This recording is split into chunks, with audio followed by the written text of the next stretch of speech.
Hello and welcome to another DWC review, and this one is a very special release. Off to our Canadian cousins across the water now to review this lovely Bristol Beaufighter TFX or TF10, which is the fourth release in the Corgi Beaufighter range, and this represents LZ451, marked up as EE-M or the Ancient Mariner, and representing aircraft the number 404 Squadron, Royal Canadian Air Force, based at RAF Dalakey in late 1944. Again, part of the War in Europe range, 1939 to 1945. Probably closer to D-Day than anything else, but let's get in there and have a look.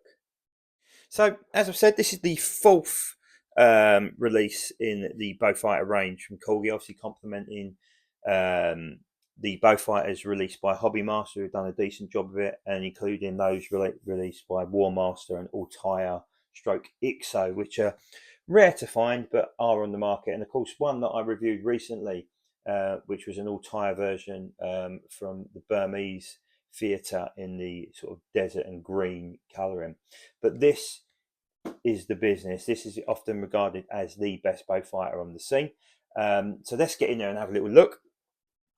So standard War in Europe style cover, and of course it comes with the limited edition certificate, in this case number 548 of a run of 1,000, so 200 more than the P47. And of course, as always, it comes with the clamshell. So as I knock the camera there trying to open it, comes in the clamshell style box. So just be very careful releasing the wings when you do get it out. I'll get it open so we can have a little look. And inside you have your undercarriage and down undercarriage doors. The up undercarriage are included. Of course, the standard stand, the heavy duty stand, which will hold it nice. And of course, this beautiful blue with the, I guess, duck egg sort of colour underneath. So let's get her out on a stand and have a little look how she looks in flight. Here she is out of the box and looking absolutely gorgeous. I'm guessing this is an extra dark sea grey. I might be wrong on that. There's no detail in the thing. I mean, I'd have to get the paints out in order to marry it up. Nice little bit of detail of the swell there on the propeller hubs. But she is absolutely gorgeous. Look at that. I love the half D-Day stripe finish with the roundels. It looks incredible. You've got the red on the tail there. I'm not too sure what that represents. I might be able to find out if I did a bit of research, but it's an unusual pattern. That's what looks like a tankard of some sort, but I'm not entirely sure. And of course, I don't know if you can see that on the nose there, the Ancient Mariner. Remove that propeller, you might be able to see it a little bit better. The Ancient Mariner written, and of course the motive. Of course, the pilot's in there, and there's your navvy or gunner, and underneath, there we go. There's the duck egg colour, and of course we've got the rockets with the detail on the rockets as well, being an anti-shipping aircraft. We've got some real nice detailing under the nose there in terms of the stenciling, and of course the red there to sort of cover the machine gun stroke cannon area. One thing I have noticed, and it's not something I'd noticed before, is the join mark there underneath the fuselage.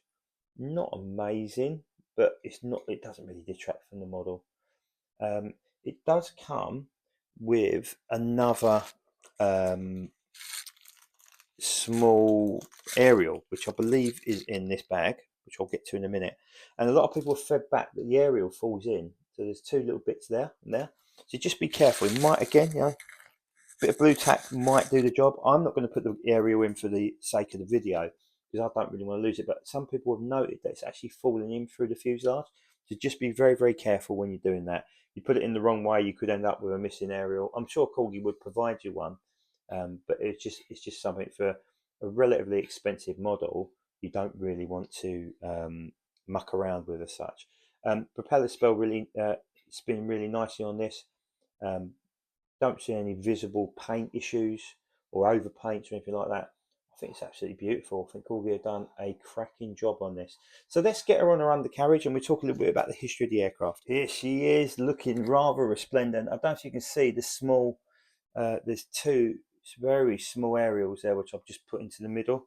I don't want to lose them, but they're both the same size and they fit into the two slots there and one behind the gunner as well. So I'm not going to put them in because I don't want to lose them. I'm going to go straight back in the bag shortly. But she looks absolutely scintillating on her undercarriage. One thing I would say, the undercarriage is fiddly to get in with the doors. Again, I just wish Corgi would look at a plug-in option or modular undercarriage where it just slides in nice and easy as one whole chunk. It'll be so much stronger. The new style undercarriage, although they're accurate, are much more harder to get right and get in there. Especially if if my fingers aren't great at 45. Imagine doing this at 80 years old or whatever. There's not a chance I'm getting that undercarriage in. I'd have to call my grandkids over to do it for me at that point, I think. But look, she looks incredible. And arguably, is this the best one yet? I mean, the first release was too glossy. The second one was a beautiful release, the Operation Firedog one, the grey and black one, stunning release, really, really good. The third one, dubious paint scheme, the Royal Australian Air Force one, in terms of green grey. Was it all grey at that point? Probably, but still a nice looking aircraft. This one, I think they've absolutely hit the mark. So this is when Corgi get it right and absolutely smash it out the park. And if you're Canadian, I think this is a must to be in your diecast collection. A great rendition of a historic aircraft from the Royal Canadian Air Force. So a little bit about the aircraft. Of course, it was based at RAF Dalakey in Scotland on Axis shipping patrols at this point in late 44.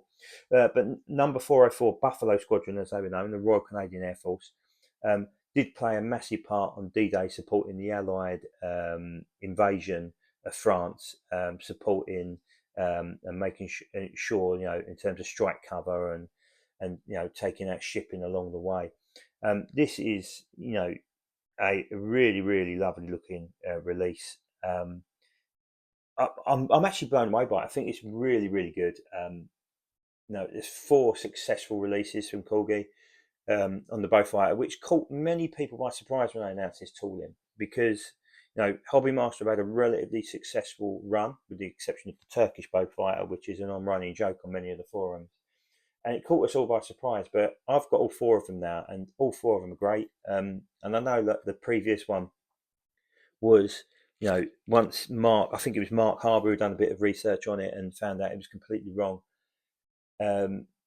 But it's still sold. It sold really well, part of the D-Day anniversary kit. And of course, I didn't have a green and grey Beaufighter, whether it existed or not. So I'm really happy to have it within the collection. I've also believed they didn't do the cowlings on the engines. I think they overpainted them. I might be wrong. I think that was the other error on it as well, which is a bit of a donut one to do. But this is great. Fantastic looking aircraft. And of course, if you've got a D-Day theme or a post D-Day theme, this is a must to be in there. The half D-Day stripe looks fantastic on any aircraft. Now, my favourite aircraft is ML417 in the top 5 Spitfires, for those who would have watched the video. And that's half D-Day stripes, and it just looks so right. So yeah, really over the moon with this, guys. I think it's a great release, and we're now due either a night fighter or desert stroke Malta or Battle of Britain Beaufighter next, I would guess. But of course, I haven't gone to the Far East yet either. So there's other options to be done, and plenty more life in this tooling yet. So thanks for watching the video. Hope you enjoyed it. Like I said, strike while the iron's hot, because this is not going to hang around, this aircraft. I paid 65 quid off of a seller on eBay, which was stupidly cheap, and I was naive to turn it down. So I got it while I could. So if you are interested, I'll put a link in the description to either Amazon or eBay, and then you can strike whilst the iron is hot. Thanks for watching, guys. Hope you enjoy it, and I've got a Canadian video coming up next. So for those Canadian collectors, get involved. And of course, if you haven't subscribed to the channel, please do. We enjoy all your support. And it keeps us going. So thanks a lot, guys. I'll speak to you soon.